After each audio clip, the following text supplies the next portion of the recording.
Hoy nos toca un tema muy importante, tal vez uno de los temas culminantes, en ascenso.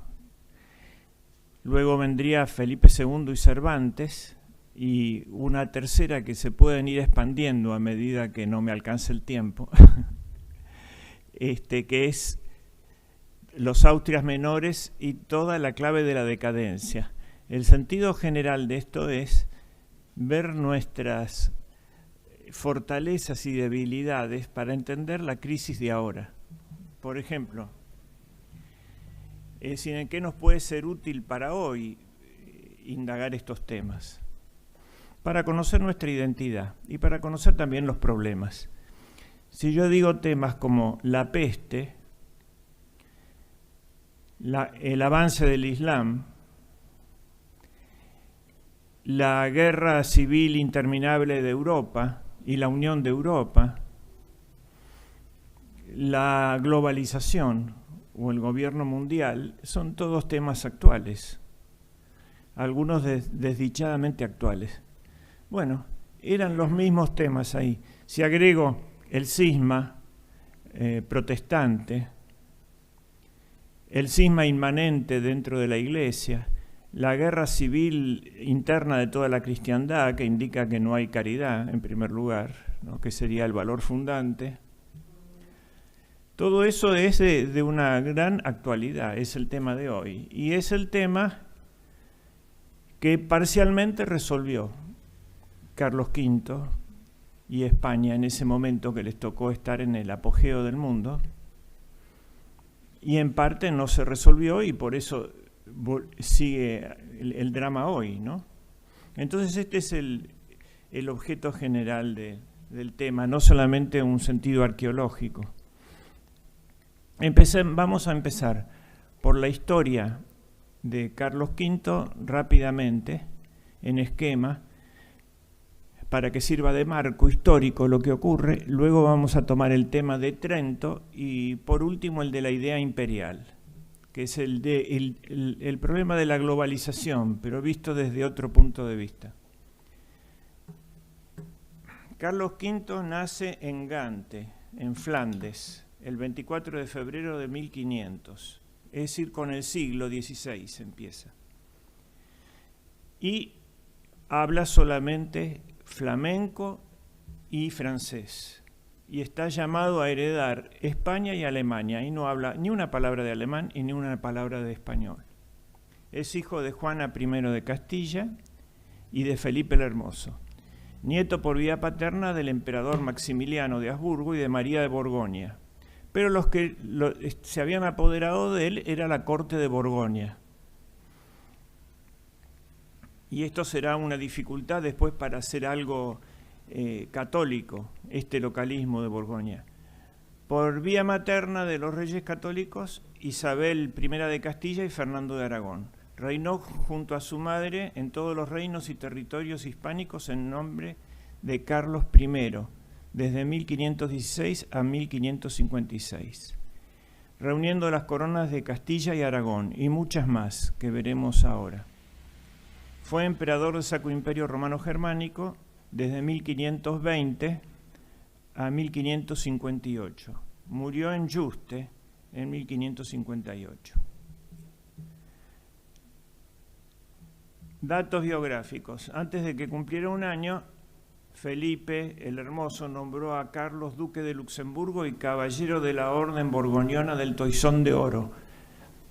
La vez pasada hablamos de lo que significaba el Toisón de Oro, ¿no? Los argonautas y la conquista del océano, como si fuera premonitorio. En 1501 Felipe se reúne con Luis XII de Francia y acuerda el matrimonio entre la hija de Claudia y Carlos. Este tratado después se renueva.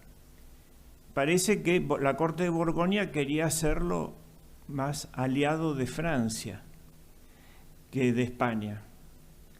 Ahí empezaron a tironearlo, a descuartizarlo, cuando ya tenía muy pocos años.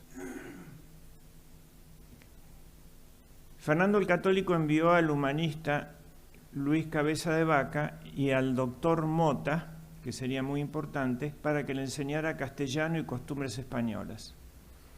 Toda la educación del joven príncipe se desarrolló en Flandes, donde su tía Margarita de Austria ejercía de regente. En 1515 se declara la mayoría de edad. En 1515 ya había muerto hace 10 años la reina Isabel la Católica, y él se recibe de mayor de edad anticipadamente para que se empiece a hacer cargo de los reinos que tenía.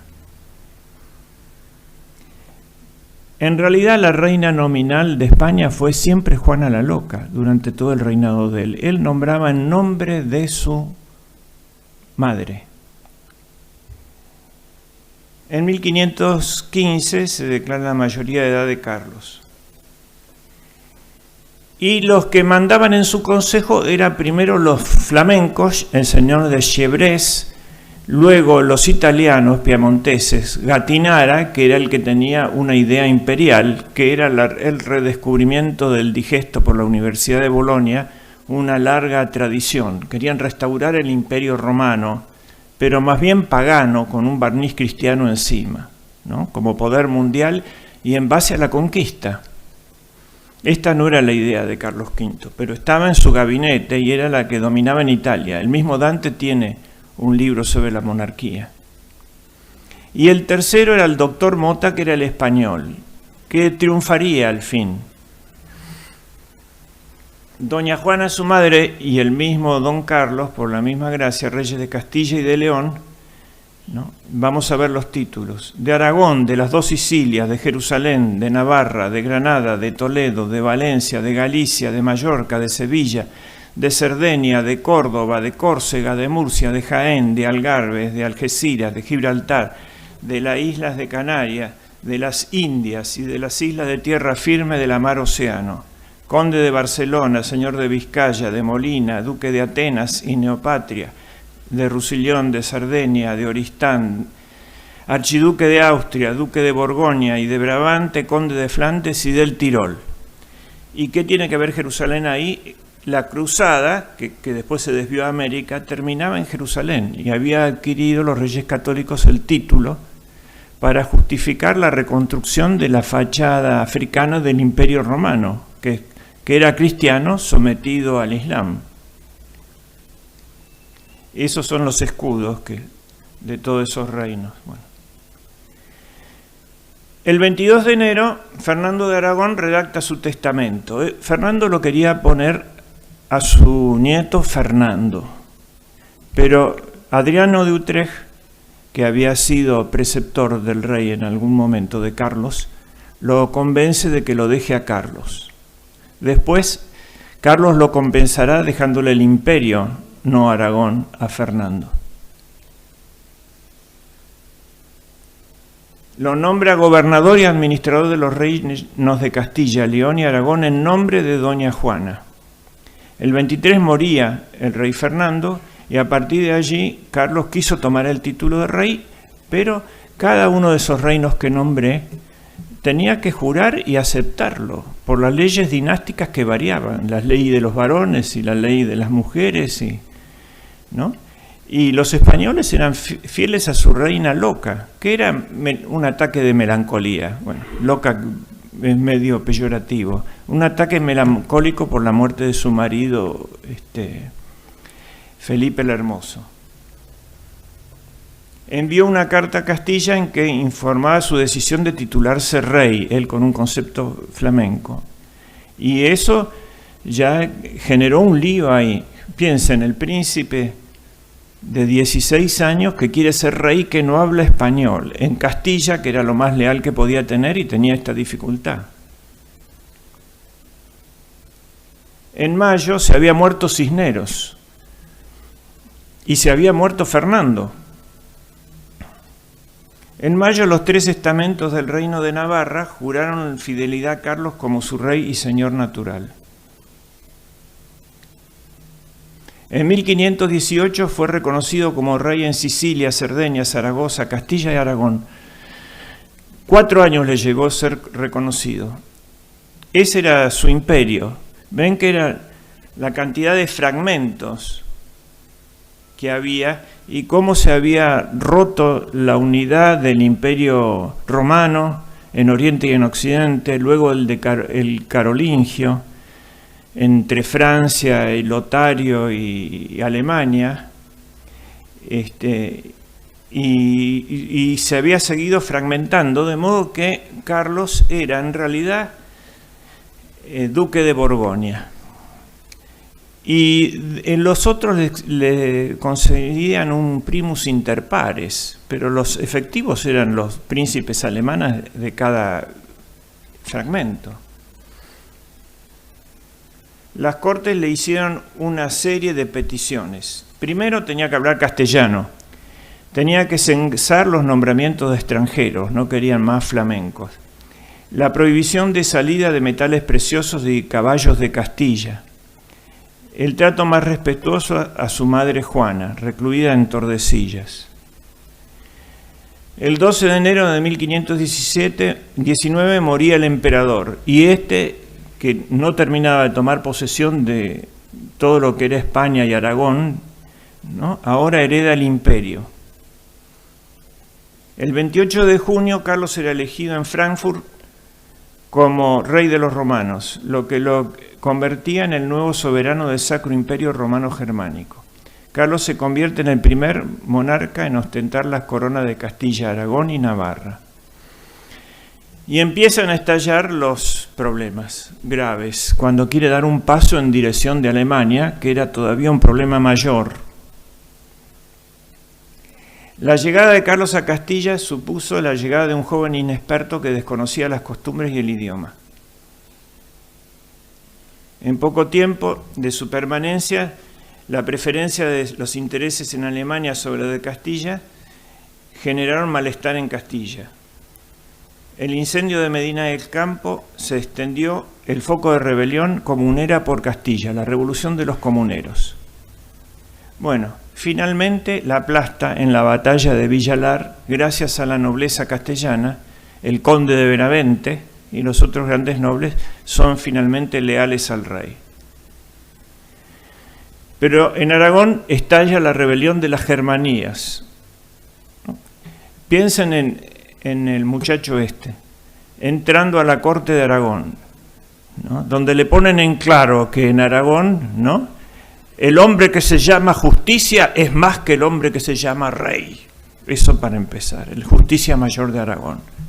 Y que en España somos tanto como vos, y todos juntos más que vos. Y que por lo tanto ahí no gobierna él, que le van a dar a Germain de Foix la corona. Así es su entrada. Era toda la cuestión de los fueros. Pero gana la batalla de las Germanías y estalla la guerra en Navarra, movida por el rey de Francia. También la gana la batalla de Navarra, ¿no? El pueblo navarro se pone del lado de Carlos V. En realidad el partido llamado legitimista lo apoyaba solamente el rey de Francia, que fue siempre el enemigo mortal, envidioso Francia de España. Había una alianza que se rompía ahora entre Castilla y Francia del Norte, el Languedoc, y entre Aragón y la Francia del Sur, el Languedoc, que era el lugar de los albigenses, y el rey de Aragón era el jefe de las tropas albigenses. Hay que recordar eso. Y eso venía a España con esa duplicidad que existió siempre, ¿no? Una entrada desde la época de Cluny. Bueno, la organización de la monarquía hispánica. Lejos de tener una idea monolítica de manejar con un mecanismo todo un imperio y apretando botones, Carlos V quería la Universitas Católicas. No había un Estado mundial, había muchos estados que surgían de abajo hacia arriba. Él aspiraba a coordinar eso frente a los peligros comunes y con una idea de bien común internacional. no con el bien local de un país sobre otro, que fuera una especie de pueblo de Dios del Israel cristiano, que era lo que pensaban todos los otros, ¿no? Los alemanes, los ingleses, los franceses, somos nosotros ahora. Es decir, el mundo era para Francia y los afrancesados, y así los ingleses también. Él no. Por lo tanto, había que armar los pueblos, que era la república de cada país, y eso eran los famosos consejos. Igual cuando lo de Indias empezó a ser lo mejor que tenía, lo separó del Consejo de Castilla y fue el Consejo de Indias, la institución para gobernar las Indias. En esos consejos, donde había gente muy notable, y creo que fue una maravilla el Consejo de Indias, toda su gestión, incluso bajo los Borbones, 300 años, es una de las creaciones de Carlos V que ya tenía antecedentes. De modo que organizó su reino en consejos, por lugar y por temas. El Consejo de la Inquisición en 1483 se había creado, en 1494 el de Aragón, en 1498 los Reyes Católicos el de Órdenes y en 1509 el Consejo de la Cruzada. Luego se crearon todos los consejos así que se llamaba sinodalismo, los cabildos nuestros, en cada reino para que gobiernan, y reducía a la unidad un secretario, que sería como el prefecto de las congregaciones romanas, ¿no? Que es como un ministro ahora. La supremacía del poder real, el canciller Gattinara, que era este piamontés que tenía el libro de la monarquía, que quería el imperio para los italianos, propuso un consejo secreto de Estado que tendría supremacía sobre los demás consejos y supervisor de la política global. Y el rey le dijo que no. ¿No? Es decir, no lo dejó hacer un aparato universal. Sin embargo, el rey no quiso depender de un solo ministro y fue desestimado por influencia frente a los juristas españoles. En 1524 constituyó el Consejo de Indias y en 1526 el Consejo de Estado como un consejo privado del monarca. Los consejos estaban compuestos por personas escogidas personalmente por el rey. El rey siempre tenía la última palabra, pero no es... se puede comprender el poder que acumulaban. El consejo era el lugar donde el rey pulsaba las posiciones diversas de las fracciones nobiliarias, eclesiásticas y cortesanas. Estaban mudando los actores de la cristiandad. Durante la llamada Edad Media, o la etapa anterior, los personajes principales estaban en torno a las aspiraciones principales, la fe y el honor, ¿no? El castillo y la catedral, el clérigo y el soldado, el caballero. Ahora el clérigo se transformaba en humanista y el caballero en cortesano. Luego el caballero se transformaría en mercader, ¿no? Y el humanista en ideólogo. Fue mutando esto, pero en el fondo o es una persona de acción o es un clérigo, ¿no? Un scholar, como dicen, que es el mundo de las ideas. Entonces, en ese consejo él veía todas esas tendencias y podía arbitrar. Los consejos se convirtieron en tribunales de apelación y tenían prestigio social, importantes ingresos económicos y clave política. En este orden se destaca la importancia de los secretarios. Eran los gestores de la voluntad real. Mientras tanto, en América se expandía. Y acá quiero se expandía el imperio con una nueva concepción, es decir, partiendo de casi nada, sin tener que compatibilizar tantos fueros y reinos. En base a los principios cristianos, más verdaderos que en el resto de Europa, y en base al derecho natural, que era el derecho de gentes, al orden natural, al orden de la naturaleza. Yo la vez pasada dejé muchos temas sin tocar, pero quería mencionar como la influencia del pensamiento clásico en América, 3 casos más, que los menciono nomás, no voy a entrar en ello. Uno, las misiones jesuíticas. ¿Qué era eso como pensamiento clásico? Era la República de Platón, establecida entre los guaraníes. Luego está el ejemplo de Vasco de Quiroga, el evangelizador de Michoacán, un general que después se hizo clérigo y fue gobernador de todos los estados que dan sobre el Pacífico. Él tomó como modelo, él y los franciscanos, la utopía de Tomás Moro. Por ejemplo, ¿por qué están también trazadas las calles en América, como cuadras y 100 metros? Todo eso viene de la utopía de Tomás Moro. Es decir, no tenían como modelos solamente el villorio o las callejuelas de los centros de Europa de ese momento. Era una concepción más avanzada que se podía poner acá de cero. Veamos, y el tercero sería Pitágoras o la música como clave de una cultura, por ejemplo, las arpas guaraníes, ¿no? Que también tenía su conexión con los jesuitas. Zípoli, hay un magnífico libro que Ludovico Videla hizo imprimir por la Fundación Bunge-Born, que es lo mejor que he visto, lo recomiendo como bibliografía, sobre las misiones jesuíticas. Pero también Francisco Solano había conseguido hacer una ciudad sobre la música, no una ciudad como urbe, una ciudad como amistad de los ciudadanos. Con su violín convirtió a nuestro país, hizo realidad lo que leían en los clásicos, que Tebas había sido edificada por el arpa de Apolo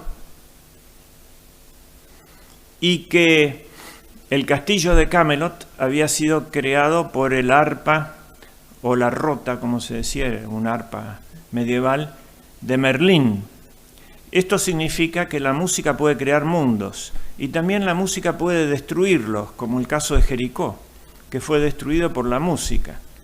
Bueno, nuestra ciudad, no nuestra urbe, que son los ladrillos, la hizo San Francisco Solano. Por eso acá cerca, en el Pilar, ¿no?, tiene su estatua y su recuerdo de los recoletos. Bueno, dejo ahí y vamos simplemente a la nómina de la creación de América. Hernán Cortés, 1521, el Reino de Nueva España. Nuño de Guzmán, el Reino de Nueva Galicia. Fernando de Montejo, la península de Yucatán. Pedro de Alvarado, el Reino de Guatemala. Francisco Pizarro, el Perú. Gonzalo Jiménez de Quesada, Colombia y el Reino de Granada. Sebastián Benalcázar y Francisco de Orellana, Quito y Guayaquil, el descubrimiento del Amazonas. Juan Sebastián Elcano, Magallanes. Hernán Díaz de Solís, 16, se descubre el Río de la Plata. 26, lo explora Gaboto.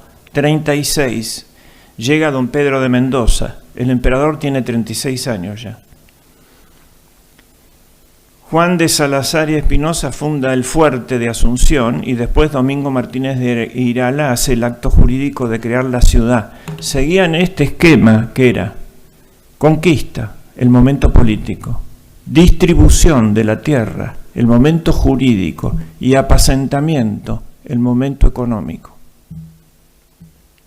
¿No? Era una encarnación de una idea, repetían la encarnación del verbo en la realidad. Todo esto contribuyó a sentar el primer imperio global de la historia universal bajo el reinado de su sucesor Felipe II, donde no se ponía el sol.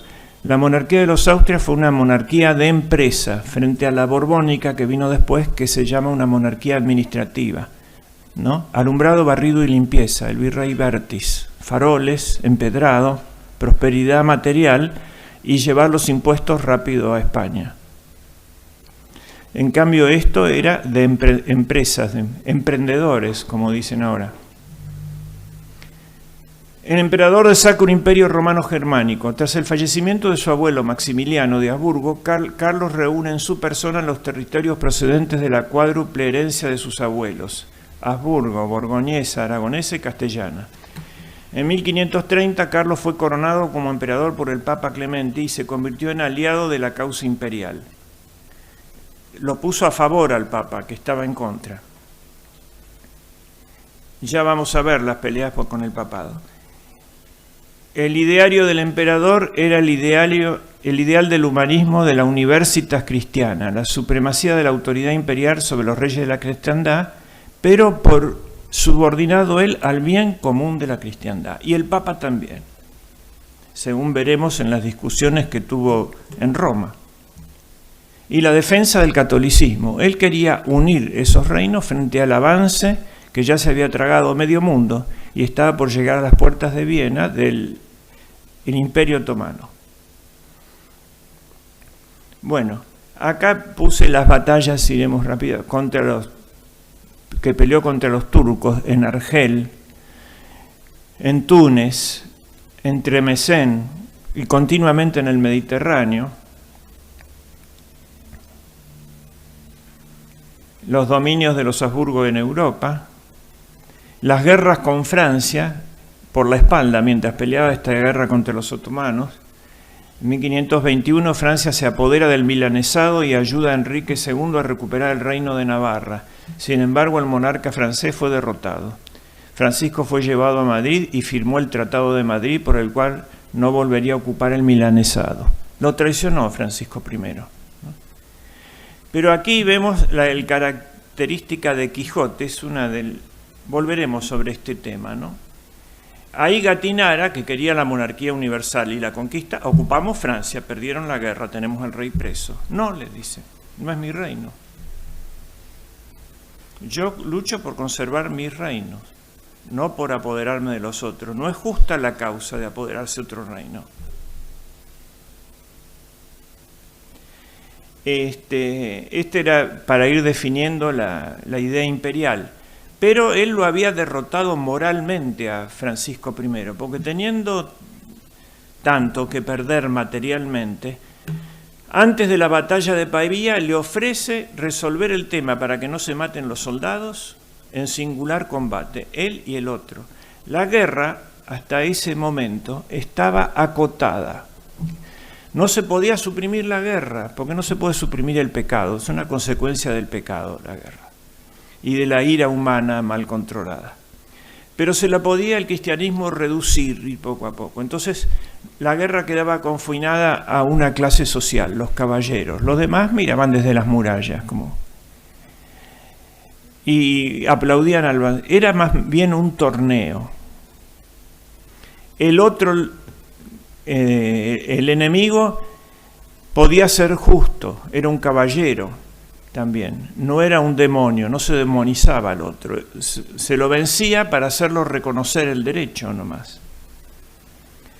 No se podía pelear en ciertas épocas del año, y no se podía pelear en Cuaresma, por ejemplo, y no se podía pelear en ciertos lugares, en las iglesias. Es decir, trataban de reducir lo más posible todo eso. A partir del avance de los turcos, esto cambió, porque los turcos habían montado el otro estado, ¿no? El Imperio Romano como malo. Estaban en Bizancio y tenían muy buenos asesores de cómo se pueden hacer mal las cosas.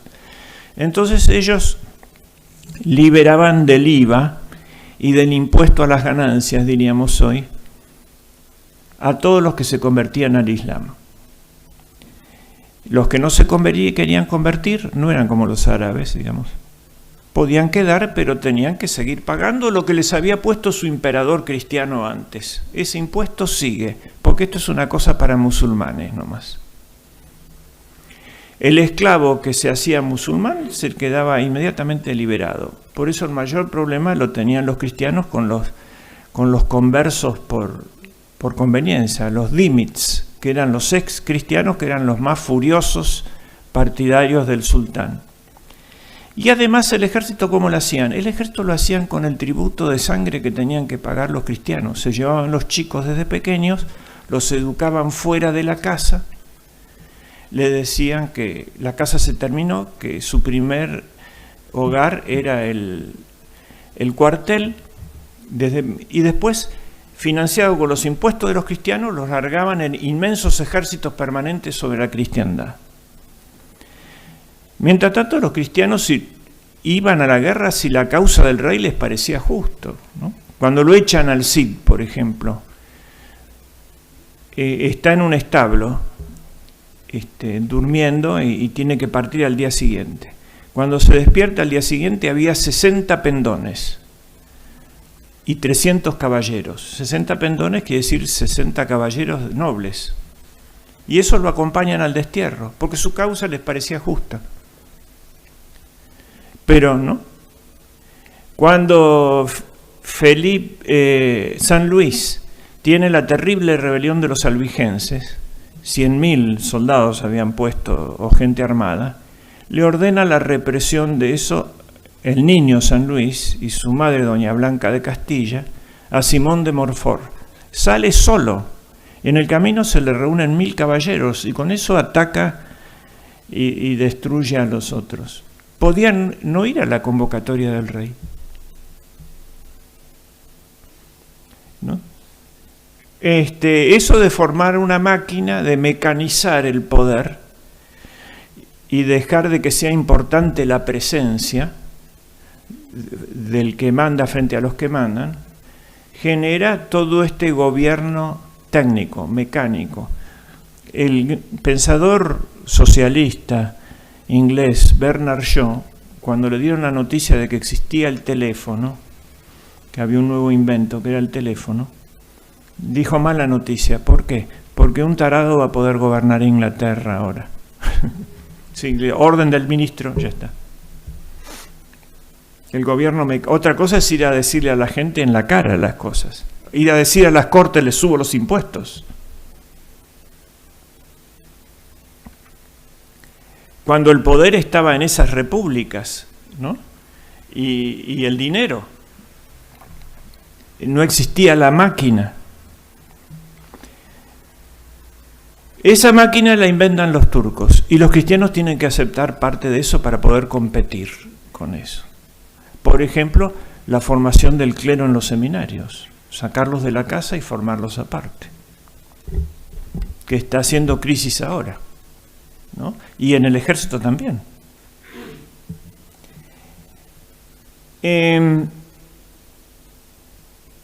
1526 a 1529 las tropas imperiales asaltan Roma, obligando a Clemente VII, aliado de Francisco, a refugiarse en Sant'Angelo. En 1535 y 1538 se produce la invasión francesa al ducado de Saboya, con la intención de continuar hasta Milán. Acaba con la firma de la tregua de Niza. En 1542 a 1544 concluye debido a la guerra con Francia. Bien, acá está. ¿Cuál es el mundo que heredaron los reyes católicos? Dionisio Peri Egeta, quiere decir Peri alrededor del mundo, ¿no? Hizo un mapa del mundo en el siglo II. Este era más o menos el mundo conocido. Este es el que dejó Carlos V. Es el mapa de Sebastián Gamoto, bastante parecido al de ahora. Él le dio la unidad física e histórica a la humanidad. Fijémonos, por ejemplo, en la parte del norte de Canadá no está. Cabot tenía que hacer eso. El rey de Inglaterra, al señor Sebastián Cabot, veneciano, pero al servicio del rey de Inglaterra, le había encargado que busque un camino al Pacífico por el norte. y no pudo pasar al Pacífico por el norte. Entonces el rey se peleó con el rey inglés y lo tomó inmediatamente Carlos V y vino acá en el año 26 y hizo su mapa, pero era un veneciano o inglés, no se sabe muy bien, discuten eso, ¿no? Y terminó haciendo este mapa para Carlos V. La aparición del protestantismo. Bueno, conocemos la historia, ¿no es cierto? El monje Martín Lutero fue declarado proscripto. Carlos V se dedicó a salvaguardar la unidad de la fe cristiana contra el embate de los musulmanes. Siempre que hubo un avance de algún enemigo de la cristiandad, estalló un problema simultáneo interno, siempre. Los famosos cismas, por ejemplo, los bárbaros y los arrianos, adentro y afuera. Por ejemplo, los albigenses adentro y el avance del Islam. El mismo San Luis tuvo que pelear cruzadas en el norte de África. En ese momento el Islam árabe. Luego el avance del Islam turco y el protestantismo. Le estallaba en retaguardia un problema simultáneo y muy similar en doctrina. Porque ¿qué era lo que le molestaba a los musulmanes? Le molestaba los sacramentos. No creen mucho en la oración, pero no en los sacramentos. Le molestaban las imágenes. Y contra todo eso se adaptan primero los emperadores de Bizancio en el siglo VIII con el iconoclasmo para quedar bien con los musulmanes, destruyen las imágenes, y segundo el protestantismo. Era una adaptación al avance musulmán y una guerra a la imagen. Tiene mucha profundidad esto y mucha importancia para el arte, ¿no? Bueno, todos los pasos se convoca en Worms, luego la Dieta de Augsburgo, que confirma el edicto de Worms, se crea la Liga Esmacalda, que es la derrotada por Carlos V en la famosa imagen. Pablo III convoca al fin el Concilio de Trento en el año 45. El rey se lo veía pidiendo desde el año 21. Y el desaliento, ¿por qué? ¿Por qué no querían un concilio? Porque tenían miedo del problema de los abusos. Entonces tenía miedo que el concilio juzgue la corrupción romana. No, esto no es contra Lutero, es contra nosotros.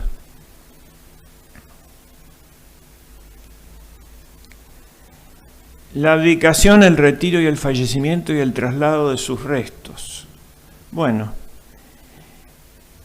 es el fin del emperador, como saben, es en Yuste, en un monasterio en España. Ahora vamos a hablar del Concilio de Trento, asegurando, y después dejamos la idea imperial. El Concilio de Trento tuvo 25 sesiones, entre 1545 y 1563, muy discontinuo e interrumpido. ¿Por qué? Por todo lo de la agenda de ahora, la Agenda 2030, la peste, la guerra, el cisma.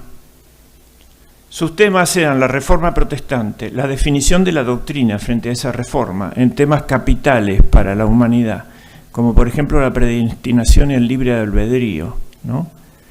La justificación por la fe y las obras, la unión frente al enemigo común, frente a los problemas globales, disciplinar a sus miembros y la unión de la cristiandad. ¿Cuáles fueron sus resultados de importancia histórica? La definición doctrinaria de la Sagrada Escritura, la tradición y los sacramentos, el celibato, prohibiendo el casamiento de los sacerdotes, la afirmación de para que no se haga una casta como en la India, de brahmanes.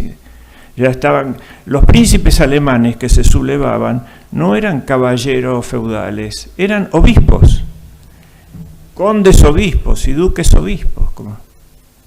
el famoso príncipe arzobispo de Salzburgo que lo torturaba a Mozart, bueno, ese era un obispo. Y era el príncipe, el señor temporal. 4 eran obispos, 3 eran. El mismo príncipe de Prusia era el jefe de una orden religiosa, la orden teutónica. Era un religioso, similar a la orden de Calatrava o de Santiago en España. La fundación de los seminarios, la delimitación de los campos de aplicación de los teólogos y en especial las prácticas rechazadas por los protestantes, la presencia real de Cristo en la Eucaristía, la justificación por la fe y por las obras, la conservación de los 7 sacramentos, las indulgencias, la veneración a la Virgen y a los santos. Desde 1518 los protestantes alemanes reclamaban la convocatoria de un concilio. Carlos V deseaba cerrar la brecha entre católicos y reformistas frente a la amenaza turca. En la Dieta de Worms se intentaron zanjar las disputas sin éxito. Martín Lutero acusó a Roma de tiranía y el emperador se comprometió por escrito a defender la fe católica, incluso con las armas. Los príncipes alemanes, reunidos en la ciudad de Esmacalda, cambiaron de estrategia y también se opusieron. Ahora no querían el concilio. No sea que los discipline a ellos también, que ponga pobreza, castidad y obediencia. No, eso era lo que no querían. Impedimentos de Enrique VIII de Inglaterra y Francisco I de Francia también saboteaban el concilio. Todo eso hizo que se demore. A favor que existía la prerreforma de los reyes católicos en España. Ya en España se habían hecho antes los reyes católicos la reforma de lo que había que hacer. El restablecimiento de la disciplina eclesiástica, el mejoramiento de los estudios en Alcalá de Henares, en Salamanca, todo lo que vimos las veces pasadas. También el oratorio del amor divino en Italia.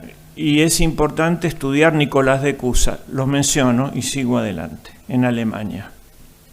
Sobre todo para buscar una forma de ecumenismo con el Islam, en la criba alcoránica, que era el análisis del Corán a ver en qué punto se podía hacer fuerte para recuperar el cristianismo, la tradición común ahí.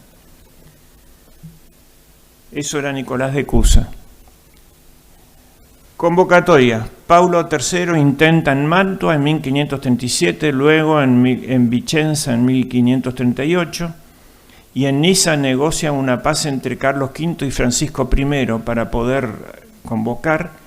Convoca el concilio en Trento en 1545 como contrarreforma con la presencia de 25 obispos y 5 superiores generales. Las reuniones fueron 25, con suspensiones, hasta el año 63. Lo terminó el reinado de Felipe II. Carlos V no llegó a ver el fin del concilio. Pero él fue el principal impulsor de eso. Es decir, no actuaba él. No, le ponía frente a su responsabilidad al Papa y a los obispos. Ustedes resuelvan este problema. Él exigía eso. Fíjense que no era la monarquía universal ni era el jefe de la religión. Sabía dónde frenar, no sumaba los 2 poderes. El espíritu fue plasmado por los jesuitas Diego Laínez, Alfonso Salmerón y Francisco de Torres. Siempre dije que junto al gran rey había siempre un gran jefe de la cultura, que en Recaredo había sido San Isidoro de Sevilla y de San Fernando había sido su propio hijo, Alfonso el Sabio, de la reina católica había sido Cisneros. Bueno, Carlos V y Felipe II fueron los jesuitas, toda una compañía, que levantaron 293 colegios, como dije la vez pasada, para enseñar las artes clásicas y educar a la dirigencia de toda Europa. Y los dominicos, Domingo de Soto, que era el sucesor de Victoria, Reginaldo Pol, Melchor Cano, que lo insultó a Diego Laínez, el jesuita, en pleno concilio, se pelearon, ¿no? Castamente dicen las actas, pero trascendió lo que se decía en realidad. Porque en un momento dado el dominico Melchor Cano le dice al jesuita Diego Laínez: marrano que no se termina de convertir, en el calor de la discusión. Y Laínez le contestó, dice, ahí está la censura, lo mandó al lugar donde mandan los españoles cuando están enojados. Puso así se puso en el acta del concilio. Bueno. Principales resoluciones. Los obispos deben presentar capacidad. Fíjense, la idoneidad, principio de la Constitución argentina más violado. Y condiciones éticas intachables. No podrían acumular beneficios y debían residir en su diócesis. Eso impedía que fueran titulares de varias diócesis sin estar en ninguna y cobrando los ingresos. Los seminarios especializados para la formación y el celibato clerical. La existencia mediadora de la Iglesia para lograr la salvación del hombre y la jerarquía eclesiástica. La obligación de los párrocos de predicar los domingos. Fíjense, los párrocos tienen que predicar y dar catequesis. ¡Qué innovación! ¿A qué estaban dedicados entonces? A tener barraganas, como muestra el archiprieste de Ita. La validez de los 7 sacramentos y la necesidad de unión entre la fe y las obras. Con eso no iban a hacer frente a los turcos. Con ese estado de salud moral de la cristiandad. Ni ahora tampoco. Se opuso la tesis de la predestinación de Calvino. Con respecto al pecado original, dice que no destruye la naturaleza humana, como decía Lutero, que el hombre es bueno, pero tiene una inclinación al mal. Por eso es necesario la gracia en primer lugar, y la formación y las obras. Los santos y la misa fueron reivindicados. Se creó el catecismo del Concilio de Trento, que era el resumen de toda la doctrina de la Iglesia. Se instauró la Inquisición. Se creó el índice de los libros prohibidos. La Biblia es la fuente de la revelación, pero no solamente la Biblia, sino la Sagrada Tradición. Y tiene que ser interpretada por el Papa y los obispos. Entonces, no la sola Biblia que la interpreta cada uno como quiere, sino conforme a la tradición y por el magisterio.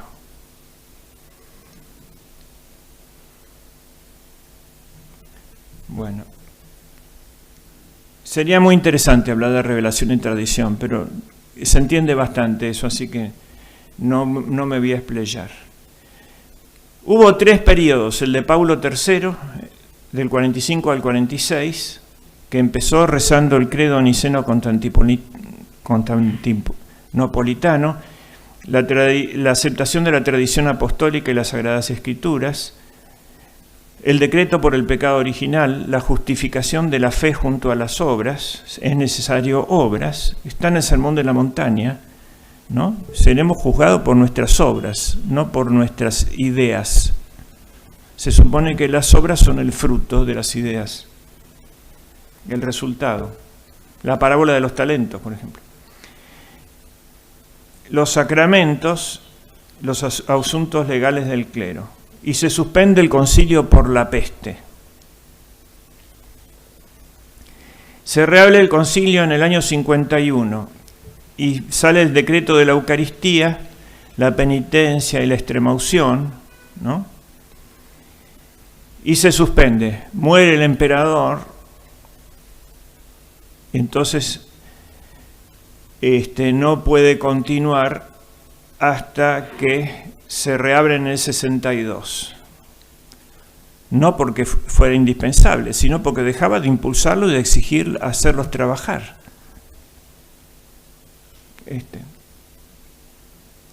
Y el tercer y último periodo, de 62 a 63, nace la necesidad del índex, la comunión bajo las dos especies, se establece como rito el rito del primer tiempo. No es el rito, como dicen, de San Pío V, ni de... Es el rito codificado por el Trento, y es el de San Pedro, porque la bula empieza qual primum tempore, como en el primer tiempo. La misa tridentina es la de San Pedro, frente a otras versiones. Pero no obstante, aceptan la misa de otros lugares que tenían tradición apostólica. Por ejemplo, la misa mozárabe de San Isidoro. El decreto del orden sagrado, el decreto del matrimonio, la existencia del purgatorio, es decir, el que se muere con cuentas pendientes puede arreglarlas en la otra vida. El rito mozárabe, el rito leonés y el rito ambrosiano son también aprobados. Pero el rito tridentino es para toda la Iglesia latina. Además estaban, por supuesto, los griegos y los arameos de las iglesias de Oriente.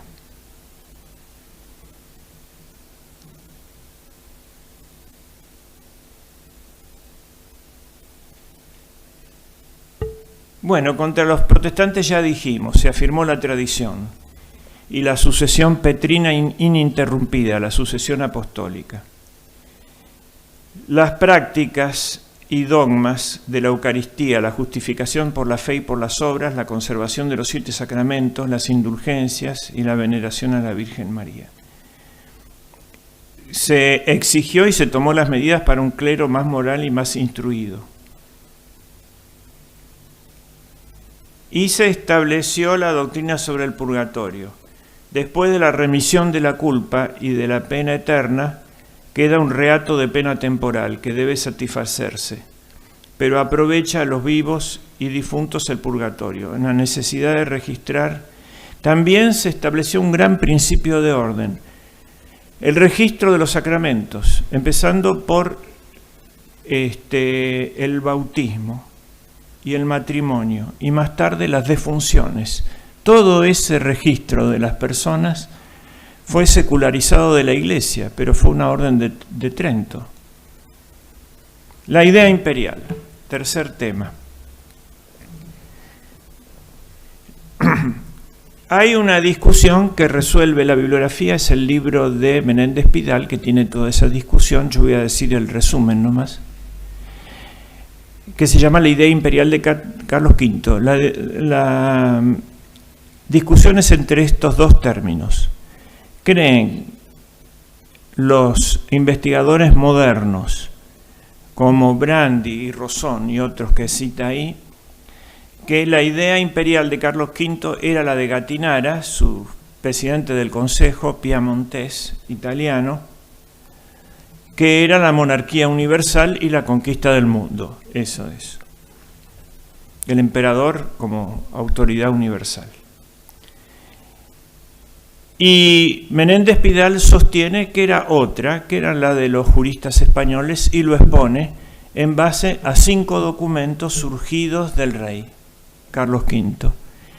Y en esos 5, que vamos a decir 3 renglones de cada uno, ¿no?, está la idea imperial de Carlos V. Pero primero repasemos todo este lío de la idea imperial. La idea imperial, como sociedad que abarca jurídica a toda la humanidad y política, es un viejo anhelo de la humanidad, es muy viejo, tan viejo como la humanidad, tan viejo como la Torre de Babel, porque ahí se perdió la unidad del género humano y empezó el tiempo de las naciones, con las distintas lenguas. El principio cultural que establece las distintas naciones es la lengua, ¿no? Ya lo decía Cicerón, ¿no? Los genios fatales de los pueblos viven en el idioma. Hay un espíritu por cada lengua. Por lo tanto, nuestra nación sería todo lo que habla español, la hispanidad. La historia humana es el esfuerzo por recuperar la unidad perdida. Pero esa unidad, ¿cómo se entendía? ¿Cómo se recuperaba? Por la guerra, el dominio de un pueblo sobre otro. Ahí vemos el faraón, ¿no?, invadiendo Siria. Y el exterminio del otro pueblo. En el primer cuadro vemos las tropas del faraón cortándole las manos a los prisioneros y echándolos al desierto. Tenían que llevarle las manos para demostrar que habían cumplido el deber al faraón. Y en la otra hay un avance de la humanidad, los van a conservar. De ahí viene servo, serva, servare, conservado, que era el esclavo. La primera integración, que no es en base hacia la dominación de un pueblo sobre otro, es la fenicia y la cartaginesa, que entran no hacen propiamente un imperio, sino un emporio, relaciones comerciales que son el sustrato de la unificación del Mediterráneo. Todas esas son las colonias de Fenicia, que tenían un barrio en cada ciudad importante. En Jerusalén tenían un barrio muy importante. Ahí habían quedado los arquitectos que habían hecho el templo del Salomón. Y también difundieron el alfabeto y el conocimiento abstracto. Y la matemática pitagórica. No quedan documentos, o no quedaban, hasta el descubrimiento de la biblioteca de Ugarit. Lo que sabemos de ello es por las tradiciones griegas y romanas. Pero llegaron a Brasil 1000 años antes de Cristo. Esta es la piedra de Gadea, que es interesante leerla. A ver. Somos hijos de Canaán, de Sidón, la ciudad del rey. El comercio nos llevó a esta lejana playa, una tierra de montañas. Sacrificamos un joven a los dioses y diosas glorificados. En el año 19 de Irán, nuestro poderoso rey, era el amigo de Salomón. Embarcamos en Esión Geber, el puerto de Eilat o de Acaba. La flota era conjunta. De los fenicios eran aliados de los judíos. Ahí se expandieron en la primera diáspora, que fue 1000 años antes de Cristo.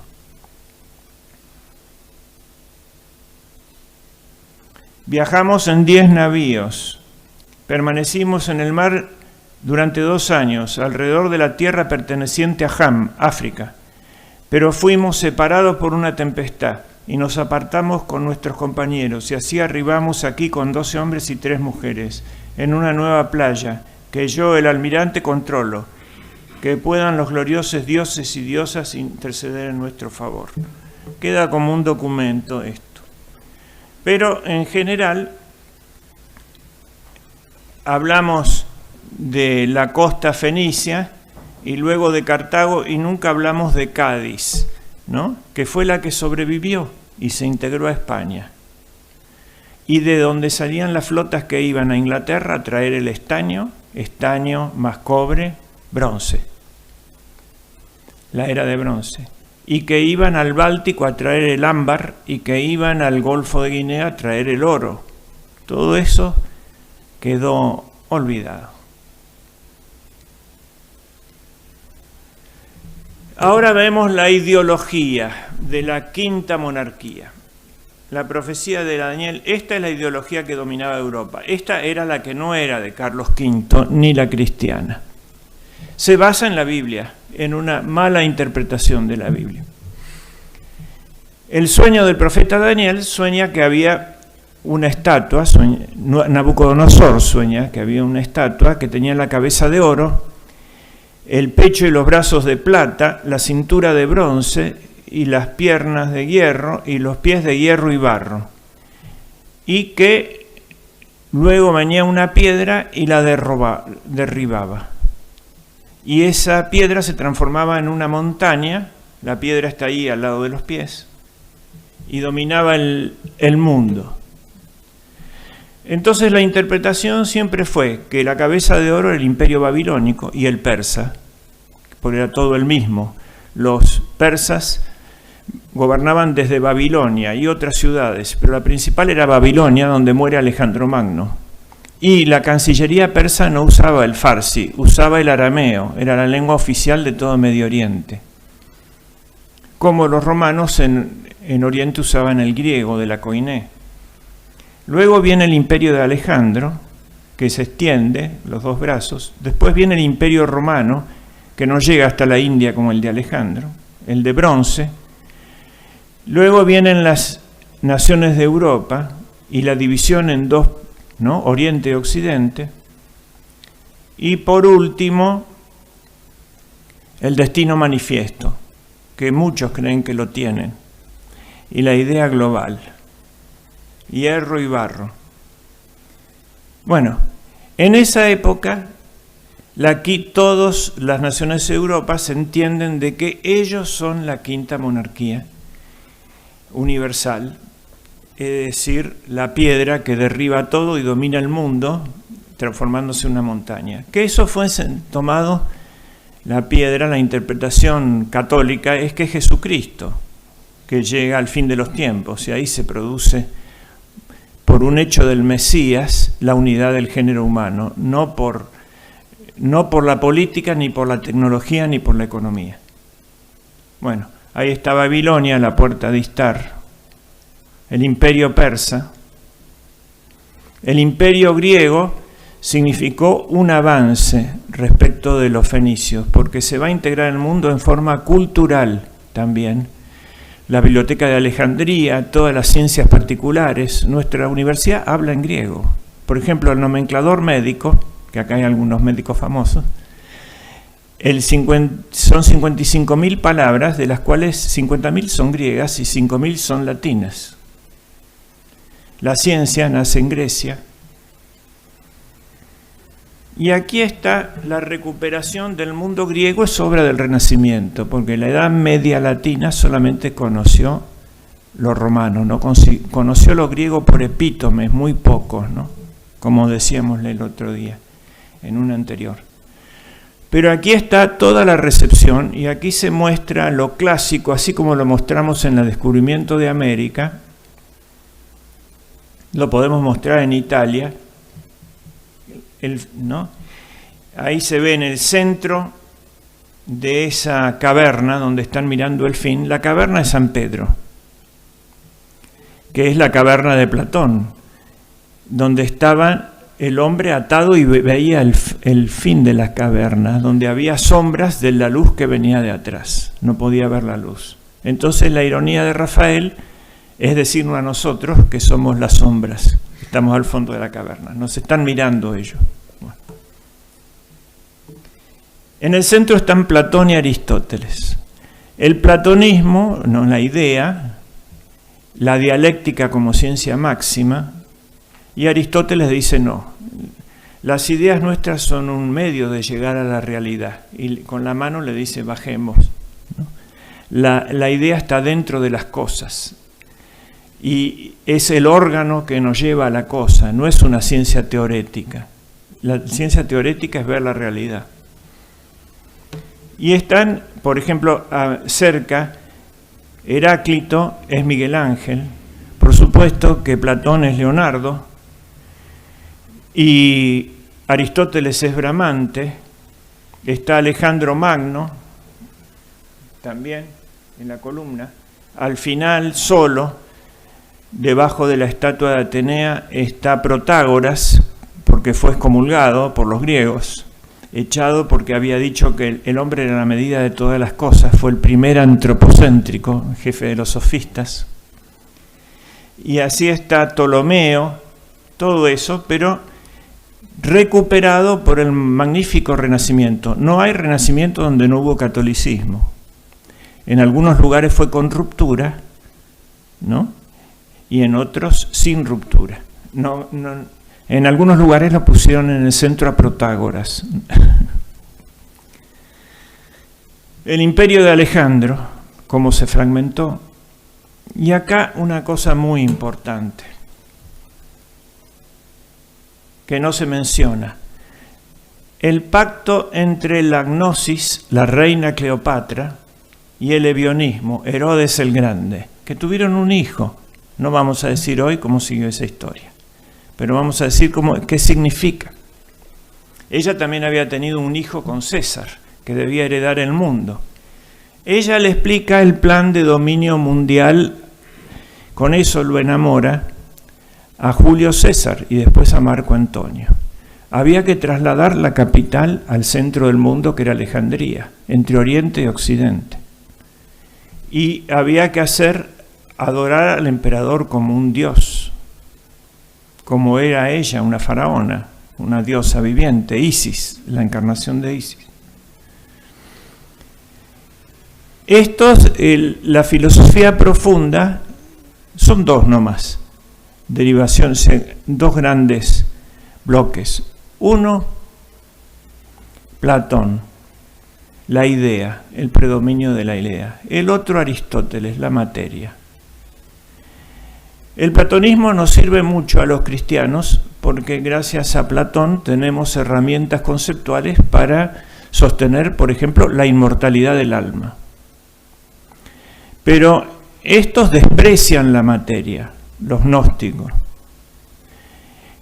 El hombre es una chispa divina que cayó en la tierra y la muerte es una liberación. Entonces, la resurrección sería malo, porque es volver a decaer en un cuerpo, en materia, volver que el espíritu quede apresado en la materia. Entonces, ¿qué hay que hacer? No aceptar, por ejemplo, del cristianismo la resurrección. El cristianismo dice que la materia es buena y que Cristo viene a recuperarla al resucitar. Y para eso nos sirve Aristóteles. Pero Aristóteles, librado a sí mismo, da un materialismo craso, al fin. Y Platón, librado a sí mismo, da a la supremacía de la idea contra la realidad. Y él es el padre de ese ideologismo. Los judíos tenían una interpretación del Mesías carnal. Querían un Alejandro Magno o un Julio César que domine el mundo para ellos, y ellos serán el pueblo elegido, cosa que va a ser después toda Europa en el Renacimiento. Van a tener esa tentación del dominio mundial del pueblo elegido para gobernar la tierra. Y Cristo los defrauda porque no viene con esa idea. Mi reino es sobre este mundo, pero no es de este mundo, no procede de este mundo. Es una dimensión superior que debe integrarse con este mundo. Mientras tanto, hay pues el evionismo o el anhelo judío de dominio del mundo. ¿Quién lo realiza? Los árabes en el Islam. Ellos son la nación santa, rodeada de muchos pueblos afganos, negros, turcos, etc. Y están en el medio de eso, ¿no? Haciendo un reino de Dios en la tierra. Y también fue una tentación romana. Cuando se convierte Constantino, ¿no? El obispo de la corte, que es ni más ni menos que el padre de la historia eclesiástica, Eusebio de Cesarea, aplica el Padre Nuestro al revés. En lugar de ser así en la tierra como en el cielo, dice el cielo es como es la tierra. Hay un solo emperador en el mundo, un solo Dios en el cielo y terminamos.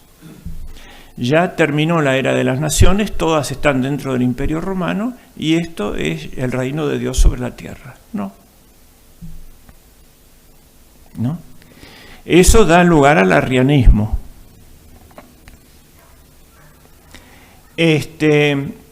Pues bien, aquí pactan el milenarismo terrestre. Herodes, como había reedificado el templo o parte del templo, creía que él era el Mesías. Por eso manda a matar a Cristo. ¿Dónde nació el rey de Israel? Le preguntan los magos. Y él dice, ¿cómo? Soy yo el rey. ¿Qué rey vienen a buscar? ¿No edifiqué el templo de nuevo? Que es la seña de decir que es el Mesías.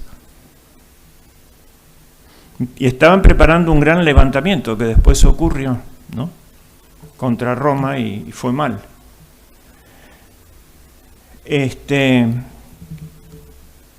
Y la reina Cleopatra era la gnosis, el asalto al cielo, ¿no? pero por el conocimiento, por la idea. Nosotros fundamos la realidad, creamos la historia. La idea es más importante que la realidad. Lo que existe es lo que está dentro de mi cabeza, y lo que está fuera de mi cabeza para mí no existe. Ese es el ideólogo, esta es la ideología que tenemos hoy. Y los dos se mezclan en el marxismo, que es materialismo dialéctico, ideológico. Entra ese conflicto. Pero ahí están sentadas las bases de esta quinta monarquía. Mientras tanto, Augusto integra el mundo, no solamente económicamente, no solamente culturalmente, sino políticamente. Este es el gran aporte de Roma y del orden romano. La familia, la propiedad, el ejército, ¿no? Queda todo claro, pero no puede resolver la integración religiosa. ¿Cómo la resuelve? Ahí está el imperio de Augusto. Viene Cristo, que ya lo he explicado, ¿no? Y establece lo siguiente: Dios es uno y trino. Y Cristo creó al mundo, lo redimió y lo va a juzgar. Eso rompe los ciclos y estalla el mito del retorno, perpetuo retorno de toda la inteligencia pagana, y viene la idea que después se va a secularizar como progreso. El mundo fue creado, el mundo fue redimido, el mundo va a ser juzgado. Es una línea que ahora estamos rompiendo, estamos en el perpetuo retorno de lo mismo, de los mismos temas. ¿Por qué? Lo dice la Biblia del Antiguo Testamento: los impíos andan en el círculo, en circuito ambulan. El hombre es imagen y semejanza divina, no es lo mismo. Imagen es algo ontológico. El hombre es imagen de Dios porque es inteligente, porque es libre y porque es una sinfonía. Y semejanza es la semilla que llegó a ser el árbol. La semejanza es lo ético. Toda la perfección humana es pasar de la mera semilla al árbol, no solamente grande, sino florecido, no solamente florecido, sino con obras, contra lo que decían los protestantes. Es decir, es necesario que dé frutos, y esa es la verdadera evaluación: por los frutos los conoceréis. La fuerza de la semilla son las 7 virtudes, pero esas no alcanzan si no son perfeccionadas por los dones, por la gracia, por los dones del Espíritu Santo. Y el perfil realizado de ese egresado, de ese árbol grande, ¿cuál es? Las bienaventuranzas. Las 8 bienaventuranzas son las 7 virtudes alcanzadas, más el martirio, que las resume a todas las demás. Y eso tiene que dar las frutas. ¿Cuáles son los frutos? Las obras de misericordia. Sobre esas 14 obras de misericordia se edifica el nuevo mundo, el de la cristiandad, porque este estaba condenado a la destrucción, el imperio romano. ¿Qué son? Dar de comer al hambriento, dar de beber al sediento, y San Benito, volver, ¿no? Dar posada al peregrino, volver al campo, a la naturaleza, y reconstruir el mundo. Enseñar al que no sabe las órdenes educativas, curar al enfermo, las órdenes hospitalarias, son la realización de las obras de la misericordia, hasta que las tocó la secularización y los transformó en desiertos a todos esos burocráticos, apoderados por una camarilla, ¿no?, que roba, y los llenó la polilla. Para todos los hombres de buena voluntad. Por eso dice San Pablo: en Cristo no hay amo ni esclavo, ni griego ni judío, ni varón ni mujer. Y justamente todo esto reaparece con el llamado Renacimiento. ¿Por qué? Porque solamente en Cristo se realiza esta unidad, que no es la unidad técnica del mundo en un estado totalitario mundial. Es que no haya pelea entre el amo y el esclavo, y va a volver la esclavitud de mano de los ingleses y de los protestantes. ¿Por qué? Por la predestinación. Estamos predestinados, entonces el mundo está dividido, no hay unidad del género humano. ¿Está dividido en qué? en réprobos y en elegidos. Los réprobos se van a ir al infierno. Entonces, mi gran drama es saber si estoy elegido o si soy réprobo. Si yo estoy elegido, ¿cómo lo sé? Porque me va bien. ¿Cómo? Acumulando bienes materiales. Y el otro, el que es réprobo, lo puedo explotar si es pasto del infierno. Es un animal. Ahí viene lo de subdesarrollados. Ahí viene el peor insulto, que no es como en nosotros, hijo de P, sino que es loser, perdedor. ¿No? Tiene que divorciarse de él porque es un perdedor, es un maldito. ¿A dónde vas a ir con ese perdedor? Entonces ahí viene la división del género humano y vuelve a haber amo y esclavo, que son las luchas de clases. Griego y judío, que son las luchas étnicas. Ahora nos van a dividir a nosotros en mapuches, guaraníes, qué sé yo, todo lo que se resolvió. Y en varón y mujer, que es romper la fuente de la vida, la unión del varón y la mujer. Y es donde se completa la Trinidad porque viene el Hijo, Padre, Hijo y el Espíritu Santo sería la mujer. ¿Por qué? Porque refleja ese aspecto de la Trinidad. Señora y dadora de vida son las características del Espíritu Santo, la de la mujer. La comunicación, la lengua es la lengua materna. Entonces se lleva el ataque ahí. ¿Por qué? Porque es malo que venga nueva gente al mundo, porque son chispas divinas que caen en el barro y la materia es mala. Eso está detrás del control de la natalidad. Vemos que la reina Cleopatra no quedó tan superada, ni los gnósticos, ¿no? Los griegos de Atenas aceptaron que San Pablo les hable de la inmortalidad del alma, pero cuando quiso hablar de la resurrección le dijeron, eran gente finísima, ¿no? De eso hablaremos otro día. Era el no, andate. Bueno, pero no era esa la solución del emperador. La solución del emperador era el panteón, el ecumenismo. Vamos a juntar todos los dioses, a Hermafrodito, a Moloch, a Júpiter, a Isis, y los vamos a poner en un templo circular, el panteón. El panteísmo es la solución del problema, el Consejo Mundial de las Iglesias, digamos. Total, hay que vaciar de contenido personal la idea de Dios y a crear una idea abstracta de ser supremo, pero que si uno quiere poner a Mahoma, que lo ponga, y si otro quiere poner a Buda, que lo ponga, y que cada uno, ¿no? Y en base a esa ciencia abstracta de palabras sin contenido real, dominaremos el mundo. Como lo dice Comte, el mundo será de los que manejen la suficiente cantidad de ciencia abstracta. Constantino convierte el imperio y acá está hecha otra concepción de la iglesia, digamos, y de la cristiandad. Hay dos concepciones que había en el Renacimiento y siguen ahora. Una que era el imperio romano pagano y lo habían descubierto con el digesto, que lo descubre la Universidad de Bolonia. Eso les permite superar a los medievales la organización feudal y organizar los grandes estados. Y aplican la ley de las dos sociedades perfectas.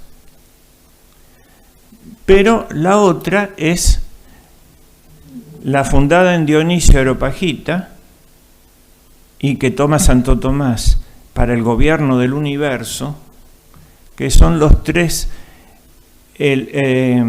Ningún dominio se establece si no es en la imagen de Dios. Pero Dios es uno y trino. Son los 3 órdenes de la razón, de la nación, que es la fórmula que le da el emperador de Bizancio a Carlomagno para que organice Occidente. Y de esta teoría lumínica sale, por ejemplo, el gótico y los vitrales, que es construir una ciudad con luz, la iluminación, en 3 niveles. Bueno, acá está el árbol. El hombre es imagen de Dios, pero la imagen es una palabra dependiente. ¿De qué? Del sujeto que la proyecta. La imagen depende del sujeto que la proyecta. Entonces, una imagen pertenece a 2 seres. Uno, su modelo. Por ejemplo, la Gioconda puede decir, esa es mi imagen. Y otro, su autor, Leonardo da Vinci, puede decir, ese es mi cuadro. Ahora el hombre pertenece a Jesucristo, porque Él es la imagen y Él es el autor, por doble lado. Ahora, el hombre es libre, como Dios, porque es imagen de Dios. Puede darse vuelta, como la imagen del vaso, si la saco de frente al espejo, desaparece del espejo la imagen. Lo que no puede evitar es desaparecer. Las cosas separadas de la inteligencia divina se mueren. Y hay un hombre individual, que es cada uno de nosotros, y hay un hombre colectivo, que es la sociedad. Los dos se aplica esto que hablé del árbol. Semejante es el reino de Dios a una semilla pequeña que llega a ser el gran árbol. Entonces, la triple dimensión de la sociedad, fundada en la imagen de Dios uno y trino, era arriba los bienes espirituales, que eran el aire y la luz, y la captaban las hojas, que era la jerarquía eclesiástica, y el estamento eclesiástico. En el medio está el tronco, que le da al árbol la dirección en torno a la luz, la justicia legal, ¿no? Establecida por los gobernantes. Y abajo están las raíces, es el pueblo, el tercer estado, que toma los bienes materiales, el hierro, el agua, la tierra, y los manda a todo el árbol, así como la luz, transformada por la fotosíntesis, vuelta a vida, va hasta la última raíz. Este era el árbol de la cristiandad. Este era el modelo, no el digesto. Y este era el modelo de Carlos V. La idea imperial la explica en 5 momentos. Voy a decir 3 renglones, pero tengo que ser serio y citar los documentos. ¿De dónde saca usted esto que nos dice? El primero es en las Cortes de La Coruña. Él tiene 20 años, es nombrado emperador o designado. El Papa no lo quiere nombrar, no lo quiere coronar y no estaba completado el trámite si no lo corona. Francisco I y Enrique y los ingleses se oponen. Los príncipes alemanes no lo obedecen porque era un primus inter pares y ni le iban a pagar que vaya. Y él le había llevado 4 años ser reconocido con todas esas guerras, la Germanía, los comuneros, etcétera, por España, ¿no? Que era una realidad múltiple, no unitaria. Entonces va a La Coruña y ahí habla, su primer discurso imperial lo da Mota, aquel que había enviado Fernando el Católico y que era el tercero en el Consejo del Reino. Primero era Chevrier, el flamenco. Segundo era Gatinara, el canciller, al cual le adjudican la ley, que era el digesto. Y tercero era el doctor Mota. El doctor Mota habla en nombre del rey, que ya hablaba algo de español, pero no muy bien. Y la oratoria era muy importante, recuerden, en ese momento. Entonces él dice lo siguiente. Carlos V, rey de España, ha sido propuesto para emperador, ¿no?, del Sacro Imperio Romano Germánico. La idea imperial es vieja en la humanidad y España siempre contribuyó a ella, se ordenó a esa unión, ¿no? España en este momento no puede dejar de apoyar a Carlos V en esta empresa, porque el mundo viene a buscar el rey a España. Y les recuerdo que cuando el mundo mandaba a Roma tributos, España le mandaba emperadores, dice. Le mandó a Trajano, le mandó a Adriano y le mandó a Teodosio, que hizo la unidad del imperio y la conversión del imperio al catolicismo, que no la hizo Constantino, hizo el edicto de tolerancia nomás. Por lo tanto, España no puede estar ajena a esto. Y entiendan que el rey no quiere más Estado, tiene suficientes. Lo que quiere es defender la cristiandad y procurar el bien común. Su idea es la de la Universitas Cristiana, una concordia de todas las causas segundas del cristianismo, no la reducción a una sola causa formal. Por lo tanto, España tiene que responder, si acepta esta misión histórica, es la gran hora de España, de ser el escudo de la defensa de la cristiandad como lo ha sido durante 8 siglos. La espada del ataque, el tesoro, el huerto de las delicias de este nuevo César que el mundo nos pide a nosotros. Y él desea morir en España, ¿no? Porque este es su reino. Si acepta esta misión imperial, de soportar esto, que no está enderezada a la grandeza de la España misma, sino a la cristiandad, al bien común. Es un ordenamiento de España en el sentido común de la cristiandad. Bueno, los españoles lo apoyaron, a pesar de que lo habían recibido así en cada reino, ¿no? Sí. Sintió todo el pueblo que era el momento de su grandeza. El segundo es el de la dieta de Worms. Él llega a Alemania y tiene ahí mismo la rebelión de Lutero, y se lo hace entrar uno de los príncipes alemanes a la dieta, y se subleva frente a él, y en el mismo momento que le dice que avanzan los turcos, y él quiere tener sus príncipes unidos, que en ese momento eran todos católicos, no eran todavía protestantes. Pero ellos estaban en la interna, cosa que sigue hasta nuestros días en Europa. Entonces él les dice, ahí hace una primera declaración, que sí la pone Gatinar en su libro, pero la segunda la omite y es más importante. La segunda declaración, después de pasar una noche sin dormir, cuando tuvo la insolencia de Lutero adelante, es yo deseo defender la cristiandad. Ese es mi objetivo, el bien común de la cristiandad, diríamos nosotros. Y para eso voy a dar mi vida, mi reino y mi sangre, hasta el último aliento. Es decir, pone un objetivo encima de él. Y esa declaración la hace él. El tercer momento es el saqueo de Roma.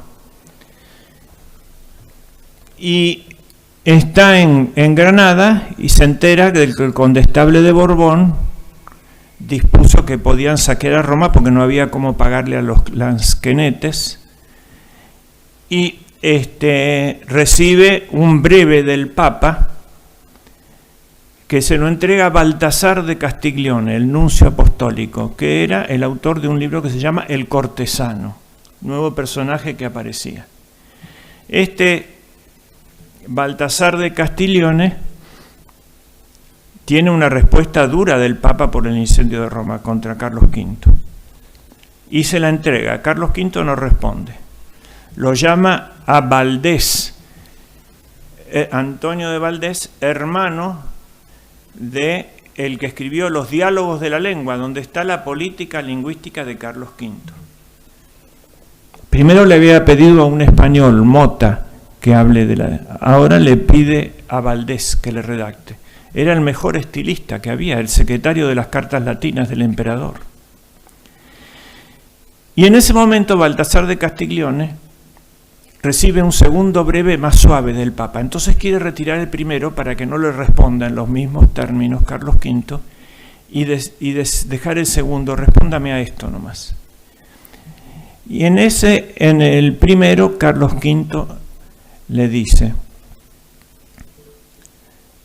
la respuesta al primero, que la entrega igual. Dice, quedan los dos y van a tener dos respuestas. En el primero le digo, otra vez, que yo me ordeno al bien común de la cristiandad, pero usted llama a un concilio general para poner en orden todo esto. Y si los intereses del papado común, digamos, del Estado de Vaticano, se contraponen a lo de cristiandad, yo apelo ante el concilio. Usted y yo nos subordinamos al bien común de la cristiandad. Sería la traducción nuestra en términos de hoy, ¿no? Si no, esto no puede ser. Entonces, ese es el primer breve. En el segundo, modera y dice, apelo al colegio de cardenales, si se niega a convocar el concilio. Pero acá aparece lo mismo. Todos tienen que estar subordinados al bien común de la cristiandad. Esta es la idea imperial. Y tiene que haber dos poderes, el poder eclesiástico y esto.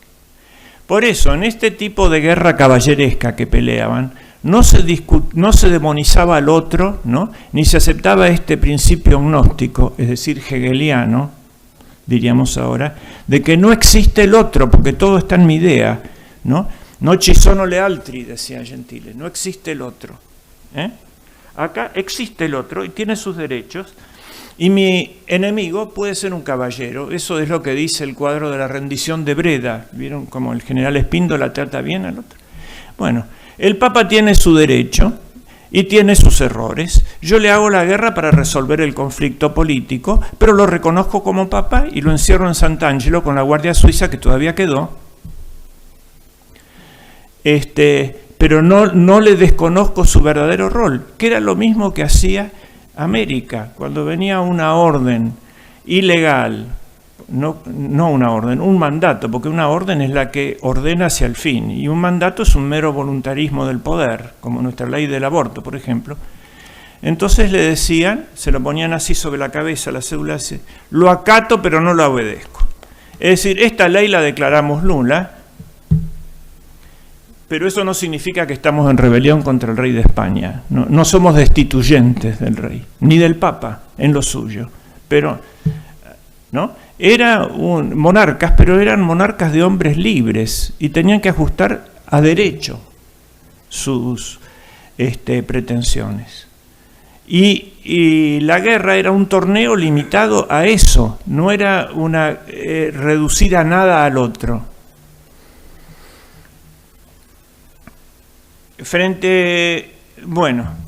Después vino el famoso discurso de Madrid de 1528, y en ese discurso, voy a resumir, lo escribe Fray Antonio de Guevara. Él estaba acusado de pretender la monarquía universal, es decir, como dicen los psicólogos de ahora, los otros reyes de Europa proyectaban su verdadero deseo, el dominio del mundo. Entonces, él decía que no. Y dice que esto que decimos siempre, ¿no? Dos poderes, pero el papado ordenado al bien común de la cristiandad, pero respetado en su ámbito, ¿no es cierto? La cristiandad no como un monolito, sino como una federación de repúblicas cristianas coordinadas por el emperador para su defensa y para su armonía. Los reyes como servidores, esto está en el documento, es el testamento de Isabel.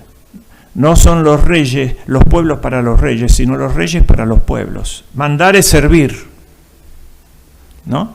Es un acto de servicio ser rey, etc.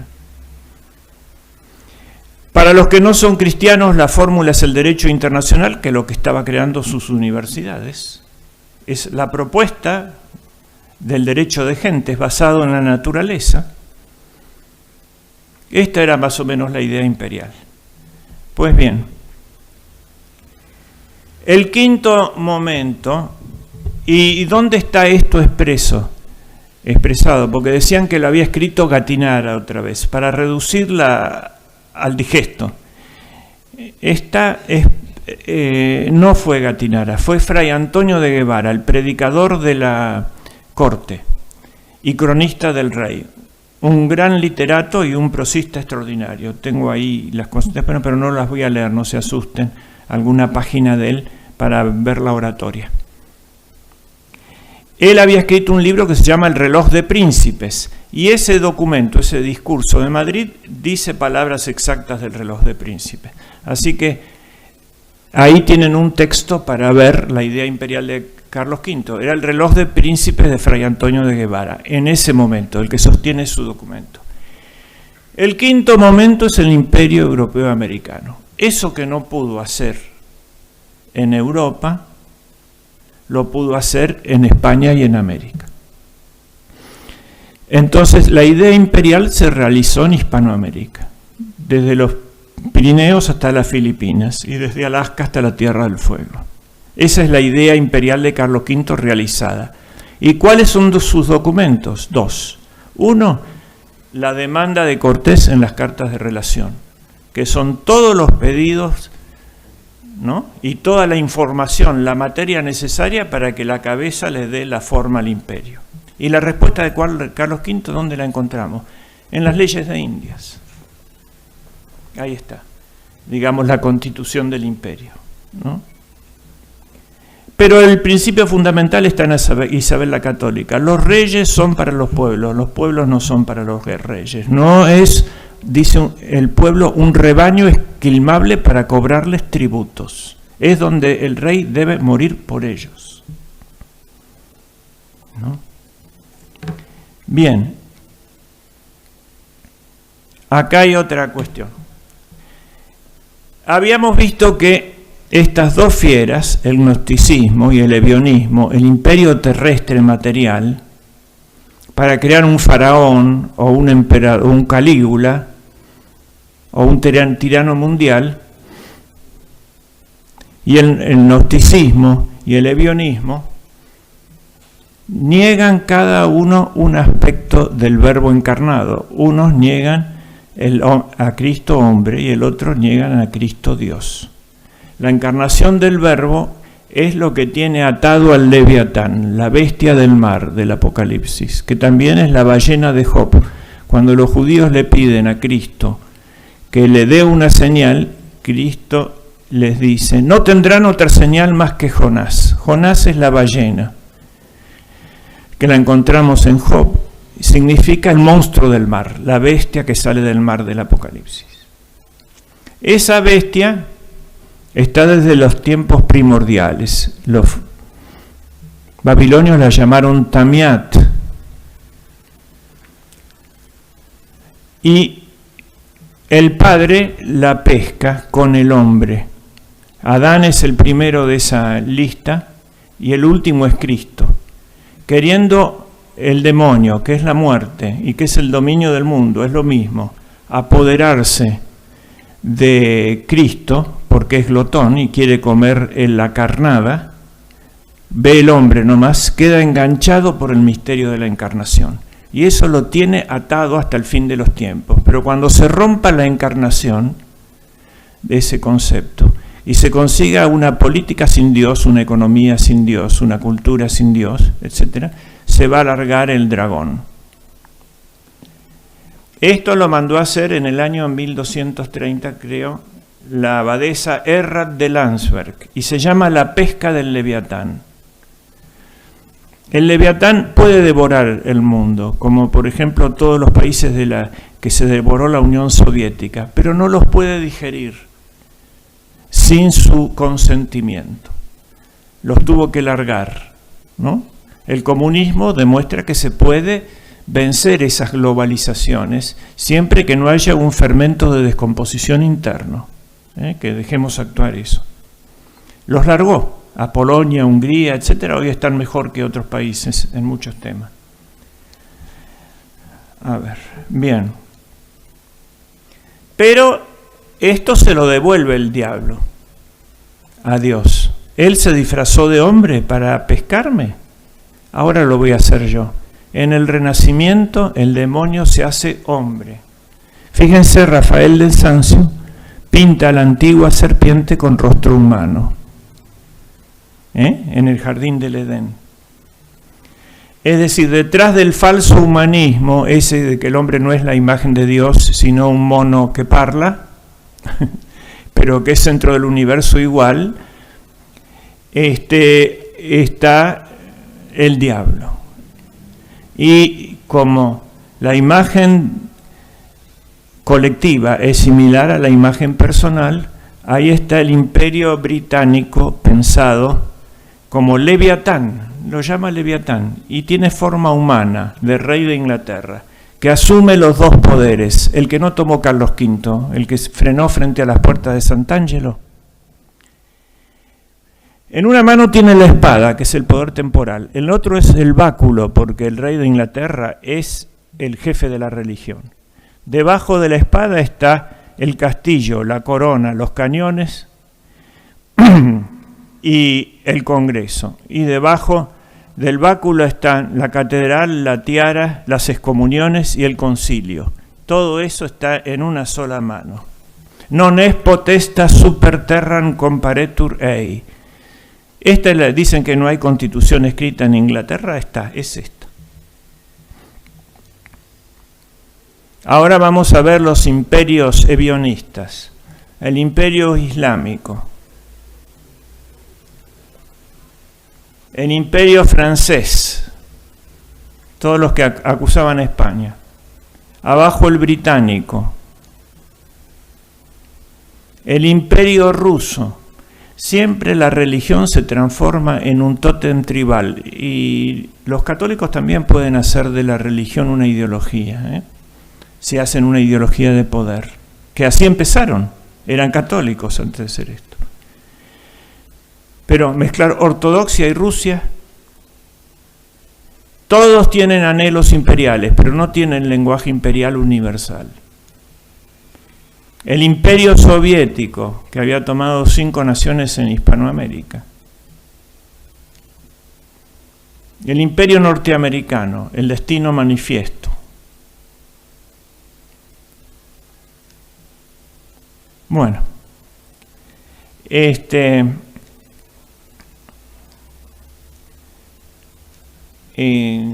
bien.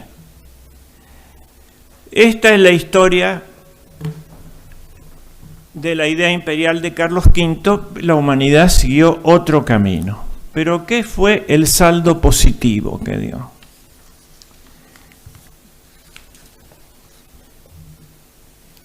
Última página.